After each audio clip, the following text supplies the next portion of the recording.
다 같이 한 마음으로 창세기 15장 1절의 말씀 같이 합독해 보도록 하겠습니다. 이후에 여호와의 말씀이 환상 중에 아브라함에게 임하여 이르시되 아브라함아 두려워하지 말라. 나는 내 방패요 너의 지극히 큰 상급이니라. 아멘. 주님께서 오늘 우리들에게 말씀하십니다. 두려워하지 말아라.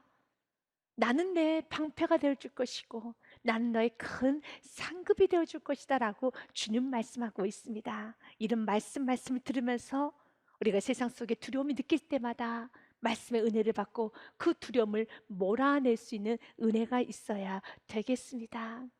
하나님께서는 우리들에게 말씀하십니다. 두려워하지 말라라고요.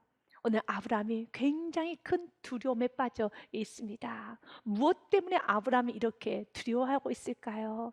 오늘 성경에 보니 1절 말씀에 보니 이후에라고 되어 있어요. 어떤 사건 후에 그가 굉장히 두려워하고 있습니다. 그 사건은 창세기 14장에 있는 사건입니다. 아브라함은 4명의 왕과 전쟁을 해서 대승을 합니다. 기적이죠. 하나님의 살아계심을 맛보았지요. 그래서 어느 때보다 그런 충만해서 하나님의 역사하셨습니다.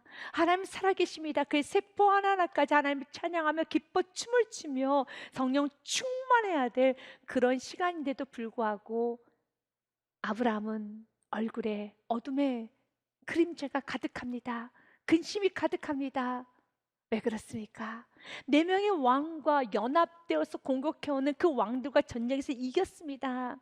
그가 전쟁에 나가게 된 이유는 자신의 조카 롯이 소돔과 고모라에 살고 있었어요. 그런데 4명의 왕들이 연합하여서 바로 그 소돔과 고모라를 공격하였고 소돔과 고모라 안에 살고 있었던 모든 사람들 다 끌고 갔습니다. 그 중에 누가 있게 되냐면 롯이 있게 된 겁니다. 그 소식을 아브라함이 들었어요. 창세기 14장 11절의 말씀에 보니요, 내 왕이 소돔과 고모라의 모든 재물과 양식을 빼앗아 갔다는 겁니다. 그리고 소돔에 거주하는 아브라함의 조카 롯도 사로잡고 그 재물까지 노력하여 갔더라. 소돔과 고모라 성에 살고 있었던 롯을 사로잡았다는 그 소식을 아브라함이 들었던 것입니다. 14절 말씀에 보니요, 아브라함이 그의 조카가 사로잡혔음을 듣고 집에서 길리고 훈련된 자 318명을 거느리고 단까지 쫓아가서, 그러니까 4명의 연합하여서 여러분 공격했던 그 왕들과 318명만 데리고 아브라함이 나가서 싸웠어요. 15절과 16절 말씀 보면 그와 그의 가신들이 나뉘어 밤에 그들을 쳐 부수고 다메섹 왼편 호박까지 쫓아가 16절 말씀 같이 읽습니다. 모든 빼앗겼던 재물과 자기의 조카 롯과 그의 재물과 또 부녀와 친척을 다 찾아왔더라. 아멘. 이것은 기적입니다. 318명이 어떻게 여러분 4왕이 연합된 군대하고 전쟁을 치러서 이길 수 있으니까 이건 기적이죠. 하나님의 살아계심이죠. 너무 놀랐습니다. 오늘 성경 분명히 이렇게 말합니다. 모든 빼앗겼던 재물과 자기의 조카 롯과 그의 재물과 또 부녀 친척을 다 찾아왔더라. 다 찾아와 버렸습니다. 놀라운 하나님의 역사죠. 아브라함은 보았어요. 하나님의 일하심을 보았습니다. 하나님의 역사하심을 보았습니다. 하나님께서 베푸신 그 기적을 보았어요. 그래서 소돔과 고모라의 왕도 아브라함 앞에 감사를 표합니다. 그러나 아브라함은 사람들의 칭찬과 여러 명성과 사람들의 그 높임에 취하고 있는 것이 아니라 모든 걸 다 하나님께 영광 올려드리면서 그 어떤 것도 자신의 것으로 취하지 않고 10의 1조 예물까지 다 올려드립니다. 완벽하게 하나님께 영광 올려드립니다.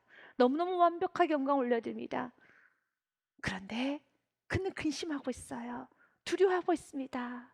그래서 하나님께서는 그의 근심을 알고 그의 두려움을 알고 두려워하지 말라라고 말씀하신 것입니다. 왜 두려울까요? 하나님의 기적을 보았는데요. 318명 내가 길리운 자, 우리 집에서 길리운 자, 내가 전쟁에 나가서 이 4명의 왕들과 싸워서 이겼기 때문에 야, 역시 하나님은 전쟁에 능하신 분이야. 역시 하나님과 함께하면은 내게 능력 주신 자에서 모든 것을 할 수 있는 이라는 이 말씀의 성취됨을 그는 눈으로 똑똑히 보았어요. 근데 여전히 두려워요. 바로 그 4명의 왕들이 언제 쳐들어올지 모르는 후환이 두려운 겁니다. 보복이 두려운 겁니다. 그래서 전쟁에는 승리했지만 걱정 근심에 쌓여 있습니다. 네 명의 왕이 또 쳐들어오면 어떡하지? 나를 공격하면 어떡하지? 오늘 승리를 했는데, 오늘 하나님의 역사 기적은 보았는데, 오늘 지금 내게 주어진 현실의 문제로 인하여서 너무 고민스러운 겁니다. 당장 자신에게는 땅 한 평도 없습니다. 그리고 자신을 보호해주고 지켜줄 자녀도 없습니다. 그 당시는 자녀의 숫자가, 친척과 그리고 가족 혈육 집단의 숫자가 결국은 자신의 보호막이었고 피난처였기 때문에 자신은 자녀 하나가 없습니다. 땅도 없습니다. 그 누구도 자신을 지켜줄 이런 보호자가 없는 겁니다. 하나님이 지켜주시죠. 하나님이 지켜줬을 때 어떤 기적과 이적이 일어났다는 것은 그는 보았어요. 느꼈습니다. 그럼에도 여전히 불안한 겁니다. 바로 우리들의 모습과 같아요. 하나님의 은혜를 체험했습니다. 은혜 가운데 정말 기적적으로 여러분 사업을 시작했어요. 그런데 이제 내일부터 매출이 걱정이 되는 거예요. 직장에 들어갔습니다. 진급을 했습니다. 내가 그 자리를 지킬 수 있을까? 내가 이 직장생활을 잘할 수 있을까? 결혼을 했습니다. 아기를 낳았습니다. 모든 건 축복입니다. 그런데 축복을 받았음에도 걱정이 되는 겁니다. 아기를 잘 키울 수 있을까? 내가 정말 직장생활 잘할 수 있을까? 지금까지도 은혜로 살아왔다고 고백을 하지만 여전히 또 고민이 되는 겁니다. 그래서 아브라함은 너무 근심 가운데 있어요. 두려움 가운데 있습니다. 만약 아브라함이 하나님의 기적과 하나님의 은혜가 없이 자신의 노력, 자신의 준비로 어느도 계산을 해서 정말 이건 이기는 싸움이라고 합리적으로, 이성적으로 이건 이기는 싸움이라고 생각 가운데 이겼더라면 그는 이렇게 두렵지 않았을 것입니다. 오히려 역시 준비를 잘해야 돼. 역시 사람은 계획적으로 살아야 돼. 역시 이렇게 준비하고 하나씩 하나씩 차근차근 준비하면 되는 거야. 그는 힘차게 살았을 것입니다. 더 열정적으로 살았을 것입니다. 그런데 은혜로 이겼기 때문에, 주님의 기적으로 이겼기 때문에, 오직 주님의 자비와 주님의 무한한 긍휼로 내가 살아왔기 때문에 더 힘든 겁니다. 우리는 오늘도 은혜를 사모하죠. 주여 기적이 내게 임하기 원합니다. 주의 자비, 주의 긍휼만 있으면 됩니다 라고 고백을 하지만 한편으로는 주님의 기적보다는 주님 내게 실력을 주시면 안 돼요? 주님의 은혜와 주님의 자비보다는 주님 내가 눈에 보이는 물질을 주시면 안 돼요? 주님 내가 눈에 보이는 사람을 좀 나에게 붙여주시면 안 될까요? 권세를 주시면 안 될까요? 이것이 인간의 오만함입니다. 이것이 교만이죠. 우리 주님은 정말 우리가 은혜를 사모하기 원합니다. 우리가 주님의 자비를 구하기 원합니다. 주님의 은혜가 아니면 전 살아갈 수가 없습니다. 주의 자비가 있어야지만 전쟁에 승리할 수 있습니다. 그 자비로신 하나님은 어제도 여러분의 삶 인도하셨습니까? 오늘 또 인도하십니다. 믿음은 지금까지 인도하시고 너무너무 좋으신 주님을 오늘 이 문제 가운데 그대로 적용하는 것이 믿음입니다. 이스라엘 백성들이 하나님께 왕을 요구합니다. 이 말을 들었던 사무엘 선지자가 아주 서글픈 마음으로, 슬픈 마음으로 하나님께 기도를 해요. 하나님, 이스라엘 백성들이 왕을 요구하네요. 그러면 안 되잖아요. 우리에게 왜 왕이 필요합니까? 말씀만 있으면 되고 하나님이 계신데 우리에게 왜 왕이 필요합니까? 이스라엘 백성들은 다른 나라들처럼, 이방 나라들처럼 우리에게도 왕이 필요하고 조직이 있었으면 좋겠고 군대가 있었으면 좋겠습니다. 지금까지 어떻게 이스라엘 백성이 살아왔습니까? 하나님께 예배 드리고 해서 하나님께서 가라 하면 그곳에 승리가 있었어요. 그런데 이제 이렇게 매일매일 하나님의 지시를 받고 엎드려서 예배하고 나서야만, 하나님의 사인을 주어야만 승리하는 그 인생 살고 싶지 않다는 거죠. 하나님이 조금 모른 척해도, 내가 하나님과 관계가 선해져도, 내가 하나님 앞에 엎드리지 않아도 내 힘으로도 살 수 있는 1년, 2년, 10년치를 원하죠. 그런 것은 없습니다. 창조 아래 하나님 만물 아래 살아가고 있다라면 하나님 앞에 엎드리고 사는 것이, 이것이 마땅한 본분이요, 이것이 행복인 것입니다. 이것이 여러분 자연의 순리라는 것입니다. 그래서 하나님께서는 이스라엘 백성들이 왕을 요구하는 그 모습을 보면서 아파하고 있는 사무엘 선지자에게 이렇게 말씀합니다. 우리에게 왕을 주어 우리를 다스리게 하라 했을 때 사무엘이 그것을 기뻐하지 아니하여 여호와께 기도하며 하나님은 말씀하십니다. 7절 말씀에요. 여호와께서 사무엘에게 이르시되 백성이 내게 한 말을 다 들으라.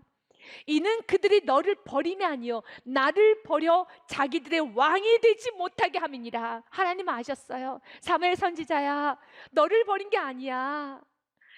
너를 거부한 게 아니야. 나 하나님을 버려서 자기들의 왕이 되지 못하게 하려 함이니라. 교만함이죠. 사랑하는 여러분, 우리 모두는 하나님이여 나의 왕이 되어 주옵소서, 하나님이여 나의 주인이 되어 주옵소서, 하나님이여 나를 다스려 주옵소서. 나의 왕은 하나님 당신밖에 없습니다. 하나님은 아셨어요. 우리 안에 있는 교만을 아셨어요. 우리 안에 있는 오만을 아셨고요, 우리 안에 있는 거짓을 아셨어요. 하나님 다스림 받기 싫어하는구나, 하나님의 통제받기 싫어하는구나. 사랑하는 여러분, 우리는 하나님의 다스림 받기를 원하고, 하나님 나의 왕이 되어 주옵소서. 왕이신 나의 하나님이여 내가 주님을 찬양하나이다.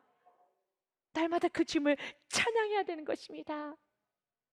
아브라함에게, 승리하고 떠난 아브라함에게, 그러나 후환이 두렵고 보복이 두려워서 근심하고 있는 아브라함에게 주님만 하면 do not fear, 두려워하지 말아라.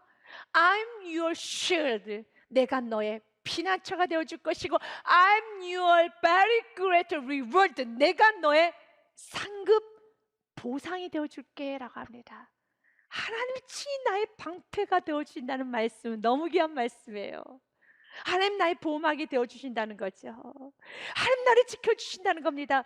하나님이 나를 지켜주신데 감히 그 누가 나를 공격할 수 있겠습니까? 그 어떤 것이 하나님과 대적할 수 있고 하나님께 도전장을 낼 수 있겠습니까?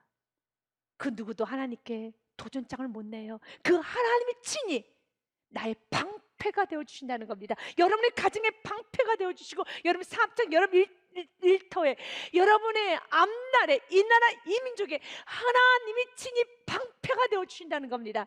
이거보다 더 안전한 여러분 말씀이 어디 있습니까? 하나님 나의 방패가 되어주신대요. 그 누가 나를 공격할 수가 있겠습니까? 그 하나님 앞에는 온천하는 잠잠하게 되어 있습니다. 하박국서 말씀에 보면은요, 2장 20절 말씀에 오직 여호와는 그 성전에 계시니 온 땅은 그 앞에서 잠잠할지니라 하시니라. 아멘. 성전에 계신 하나님께서 오늘 말씀합니다.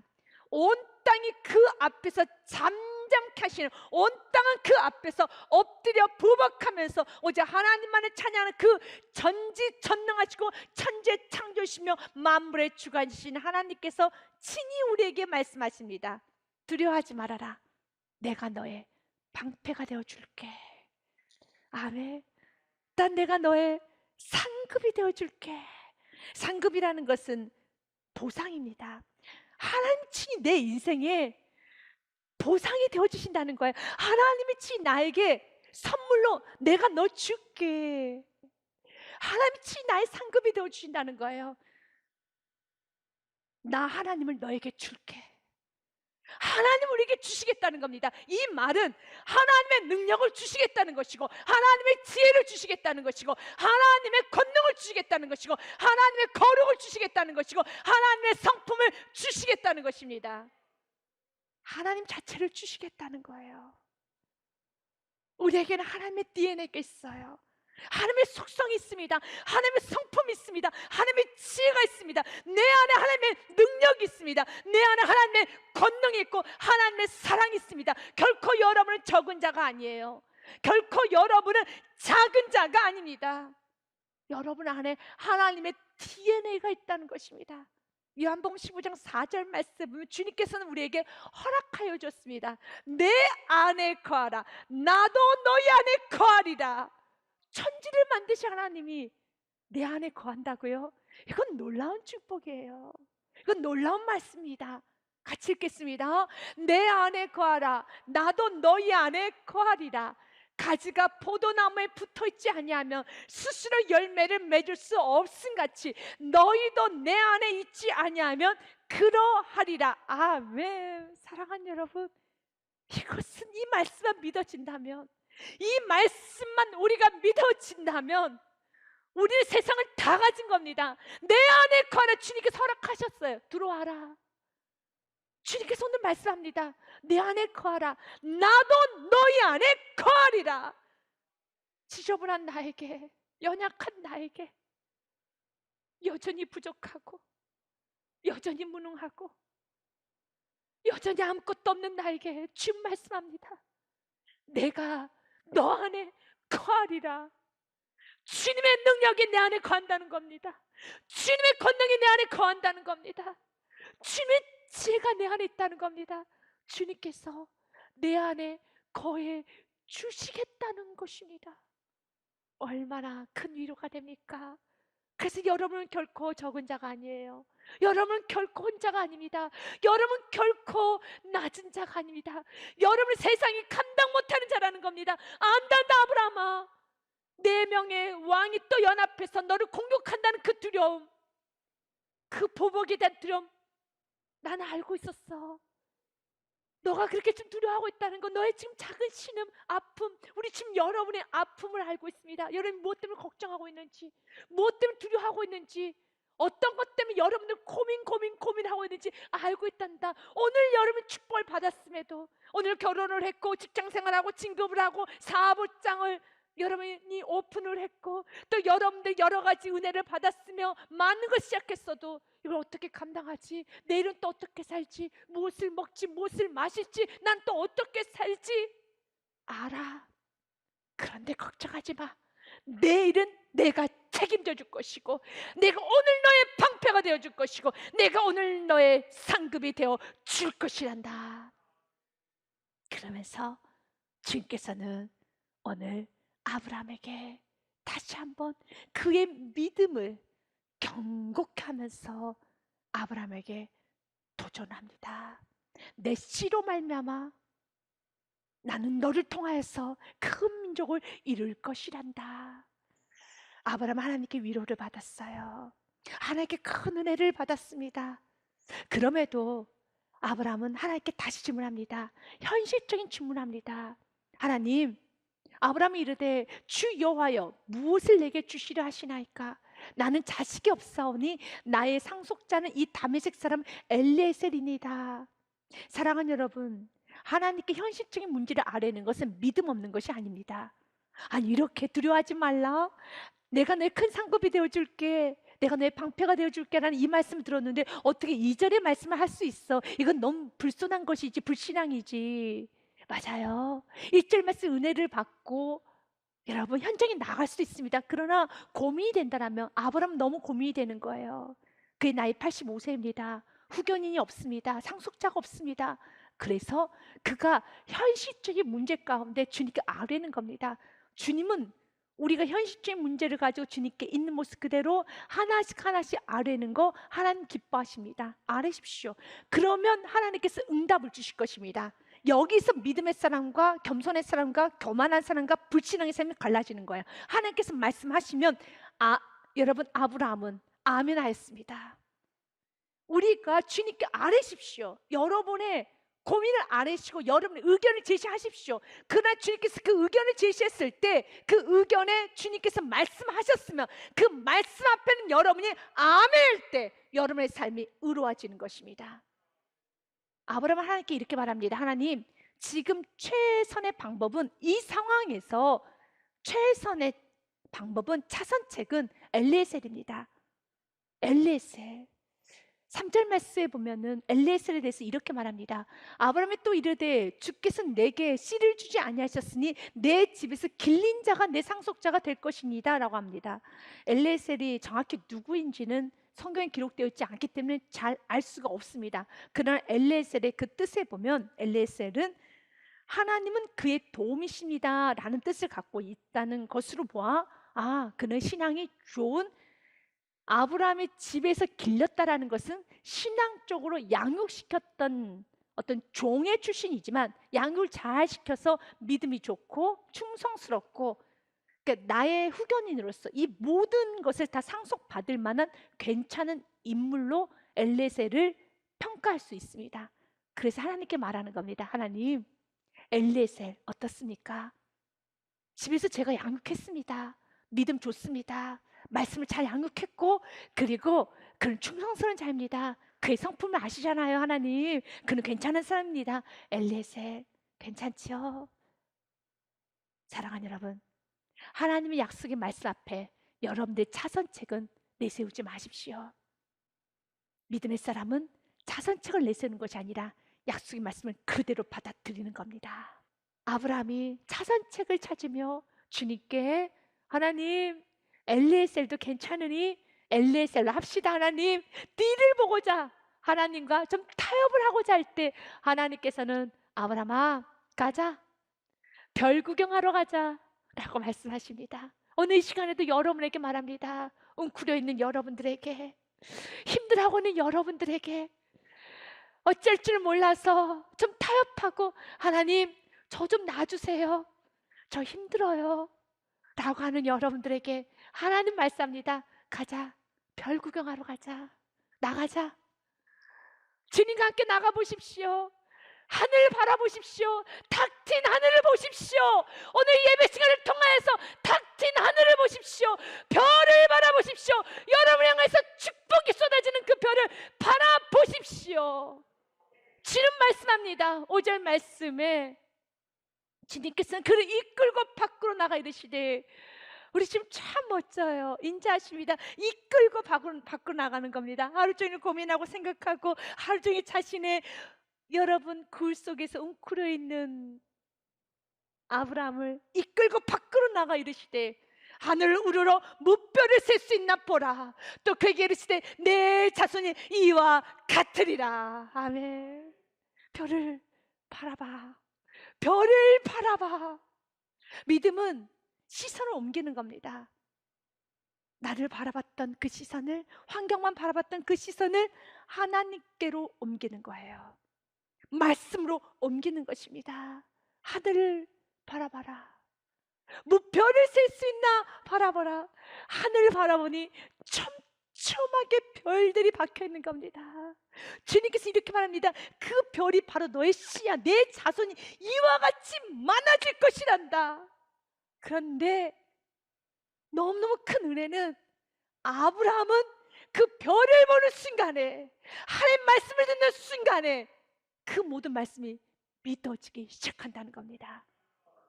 이것이 겸손이에요. 6절 말씀에 같이 읽습니다. 아브라함이 여호와를 믿으니 여호와께서 이를 그의 의로 여기시고 하매. 우리는 인생을 살아가면서 아브라함처럼 지금까지 은혜를 살아왔고 수많은 기적을 보았고, 여러분도 고백했습니다. 많은 시간 넘어가는 은혜가 있었습니다. 질병도 치료받았고 물질의 공급도 받았으며, 여러분 치료 회복도 여러분 경험했으면 간증도 했습니다. 그런데 어느 현실적인 문제가 있잖아요. 아브라함처럼요. 다시 또 그들 공격하면 어떡하지? 난 준비가 안 됐는데, 우리 가정에는 군사가 없는데 또 공격하면 어떡하지? 두려움이 있을 수 있습니다. 분명하게 기적도 체험했지만 지금 나에게 주어진 문제, 여전히 빚도 있고 질병도 있고 자녀에게도 문제가 있고 결혼의 문제, 직장의 문제, 사업장의 문제, 여러 가지 문제가 있어요. 인간관계 문제, 많은 문제가 있습니다. 이제 그때마다 주님께서 우리에게 말합니다. 아브라함 이끌고 여러분 밖으로 나가서 별 보러 가자는 것처럼 주님께서는 우리에게 동일하게 별 보러 가자합니다. 별 보러 가자가 무엇입니까? 예배 드리러 가자. 예배 드리러 가자. 예배를 드리고 나면 여러분들의 6절의 말씀에 고백이 나와야 돼요. 아브라함 회복이 되지 않았습니까? 예배 시간마다 우리가 두려움에 쌓여 있다가도 예배를 드리고 나가면 예배 시간에 쏟아지는 그 말씀을 통하여서, 맞아, 하나님은 살아계셔, 하나님 나를 도우셔, 하나님 의로운 오른손 나를 붙들어 주셔, 하나님 나와 함께 하셔, 참으로 내가 너를 도와주려는 그 말씀에 은혜를 받고, 여러분 치료를 받고 확신 얻고 다시 가고 다음 날에 일어서야 되는 것입니다. 그렇기 때문에 말씀의 은혜를 받을 수 있는 통로가 있는 자, 시온의 대로가 있는 자가 복된 자입니다. 시편의 말씀에 보면 이렇게 되어 있습니다. 편 84편 말씀에 보니 주의 집에 사는 자들은 복이 있나니 그들이 항상 주를 찬송하리로다. 아멘. 5절 말씀 같이 읽습니다. 주께 힘을 얻고 그 마음에 시온의 대로가 있는 자가 복이 있나이다. 아멘. 어떤 자가 복이 있습니까? 4절 말씀에 보니요, 주의 집에 사는 자들, 예배하는 자들이 복이 있어요. 그리고 그 예배를 통하여서 5절 말씀에 힘을 얻고, 여러분 그 마음에 시온의 대로가 있어서 언제나 말씀이 그에게 여러분 임할 수 있는 대로, 통로가 있는 자가 복이 있다는 것입니다.